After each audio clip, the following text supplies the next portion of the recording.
안녕하십니까. 박상규의 직설 3월 8일 토요일 방송을 시작하겠습니다. 윤석열 대통령의 전격적인 석방으로 헌재 탄핵 선고 그리고 법원의 내란 재판이 지금까지의 궤도 또 앞으로의 전망과는 전혀 다른 쪽으로 흘러가고 있습니다.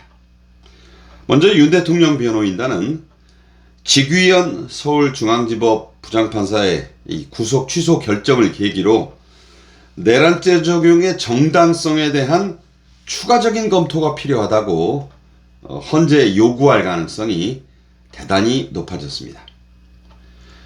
이재명 민주당은 윤 대통령 탄핵 소추안을 국회에서 통과시킬 때 여러분 기억해 보시면 소위 내란 수괴죄를 적용했기 때문에 이 국민의힘 의원 12명의 찬성을 이끌어냈던 사실 국민 여러분 또 여러분도 다 인정하시는 그런 대목이지 않습니까? 그러던 민주당 막상 헌재에서 윤 대통령을 빨리 하루라도 빨리 파면시키려고 이 내란죄 혐의가 재판을 늘어지게 하는 요인임을 간파하고서 재빨리 그 혐의를 직전에 헌재의 탄핵사유에서는 빼지, 즉 철회하지 않았습니까? 윤 대통령 측은 이 탄핵소추 사유에서 내란죄를 철회하는 것은 80%에 해당하는 탄핵소추서의 내용 자체가 철회되는 것이다. 이 마땅한 지적이죠. 탄핵심판 자체를 각하해야 한다고 주장해 왔습니다. 그래서 이 직위현 판사가 이번에 구속을 취소하는 판결문에서요, 절차적인 흠결, 절차적인 문제가 있다는 점을 여러 번 지적을 했고, 또 공수처의 대통령 체포 그리고 이어지는 검찰의 구속 과정에 의문의 여지가 많이 있다, 이렇게 명시했지 않습니까? 따라서 윤 대통령 측의 요청이 있다면은 헌재는 탄핵소추 사유에 대한 추가적인 검토를 마땅히 해야 한다. 또 당연히 하게 될 것이다. 이렇게 저는 보고 있습니다. 그래서 정형식, 조한창, 김복형 등 이른바 보수재판관 3인방이 이 점을 중대한 소추 사유의 흠결로 따져봐야 한다. 이렇게 주장할 경우에 또 저는 그렇게 주장할 이제 계기와 명분이 만들어졌다 이렇게 보고 있기 때문에 또 그 가능성이 충분하고 매우 커졌기 때문에 그렇게 되면 헌재의 평의 절차는 지금보다 훨씬 길어질 가능성이 대단히 커졌다고 판단을 합니다.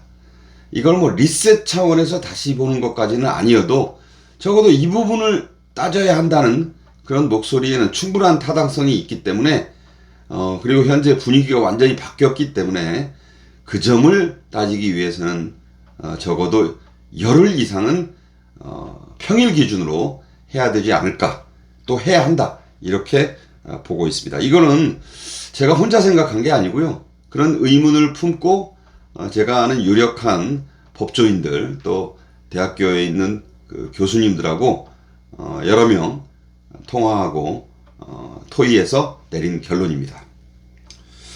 당초 그래서 3월 10일 혹은 11일 정도로 예상이 되어 왔던 헌재 대통령 탄핵 선고 기일 지정, 그걸 먼저 한 2, 3일 전에 하고 그 다음에 이제 선고를 하거든요.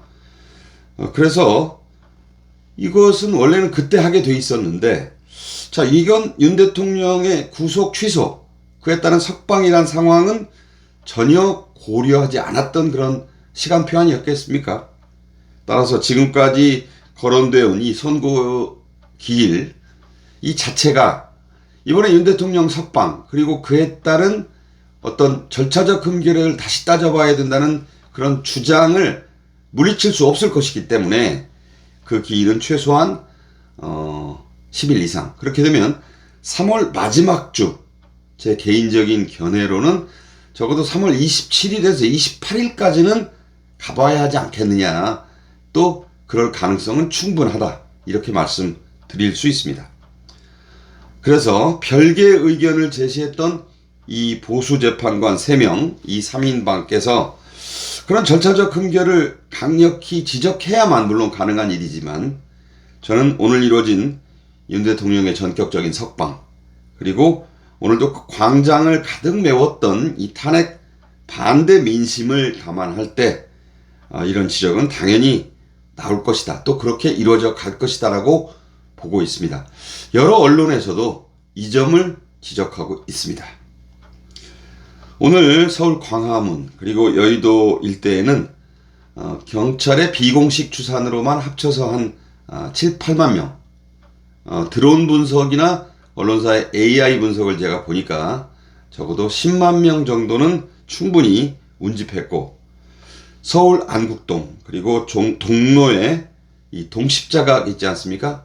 그 인근에 오후에 모인 그 탄핵 찬성 시위대 합쳐서 한 3만 명은 된다고 봐요. 그래서 그 시위대가 모였습니다. 탄핵 반대 인파는 더 많아졌고 적어도 그 격차는 2.5배 이상이었다, 이렇게 보고 있습니다. 물론 상당수의 이 애국 우파 보수 시민들은 윤 대통령의 석방으로 헌재 탄핵 선고가 기각되거나 각하돼야 마땅하다고들 많이 주장하고 계십니다.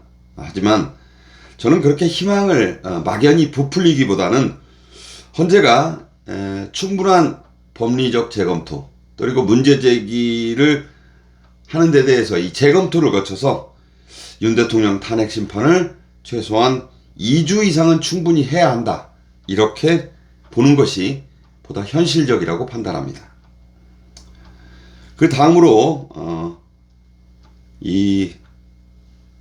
만약 그런 상황이 벌어지게 되면 윤 대통령 선고가 왜 중요하냐면요, 그렇게 미뤄지는 게 3월 26일 지금 잡혀 있는 게 있지 않습니까? 바로 이재명의 선거법 2심 선고 재판이죠. 그와 비슷하거나 아니면 합리적으로는 그 뒤에 이루어지는 게 맞다고 이 판단이 됩니다. 그래서 이게 매우 중요한 문제거든요. 이재명이 먼저 유죄 판결을 받으면 윤 대통령의 탄핵 선고는 기각이나 각하될 확률 거의 100%에 가깝습니다. 지금 그게 안 되기 때문에, 안 될 것이라고 보기 때문에 이재명 민주당이 저렇게 또 막 설치는 거예요. 그래서 이 윤 대통령 석방이라는 변수를 만나니까 지금 엄청나게 당황하고 아주 그냥 뭐 벌집 쑤신 듯이 저렇게 지금 반발하고 있는 그런 상황인 것입니다. 자, 그 다음으로요, 저는 윤 대통령이 받고 있는 이 내란 우두머리죄 혐의의 형사재판, 이것은 각하될 가능성이 매우 커졌다고 판단합니다. 절차적 정당성, 흠결, 신뢰성을 대단히 중시하는 것으로 이번 판결문에서 나타난 지귀현 부장판사가 윤 대통령 내란죄 재판을 이끌어가는 재판장이기 때문입니다. 실제로 재판사의 이번 판결문을 뜯어본 유력한 법조인은요, 재판사가 공수처의 수사권과 그에 기초한 검찰의 기소에 강력한 의문점이 있다고 지적한 만큼 본안을 논의하기에 앞서 재판의 불성립, 즉 각하를 선택할 가능성, 실제로 선포할 가능성이 매우 크다, 그 선고 가능성이 매우 크다, 이렇게 지적했습니다. 저도 전적으로 동의하는 그런 대목입니다.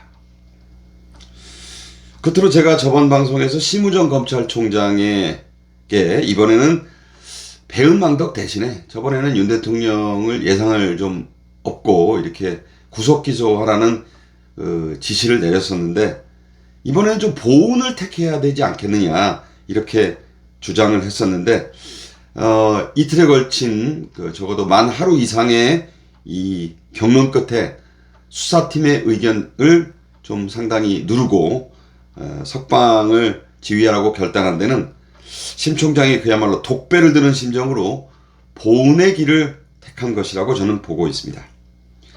지금 이재명 민주당은요, 심 총장을 맹비난하며 모든 책임을 져야 할 것이다, 이렇게 몰아붙이고 있는데요. 이거 사실상 검찰총장 탄핵을 뜻하는 겁니다. 아마 심 총장은 그것까지 각오하고 윤 대통령에 대한 석방지휘를 결단한 것으로 보입니다. 보수재판관 3인의 용기 그리고 심우정 검찰총장의 결단이 이번 탄핵 사태의 물꼬를 완전히 뒤바꿀 것이다. 국면 자체를 대전환시킬 것이다. 이렇게 저는 확신하고 있습니다. 지금까지 박상규의 직설이었습니다. 감사합니다.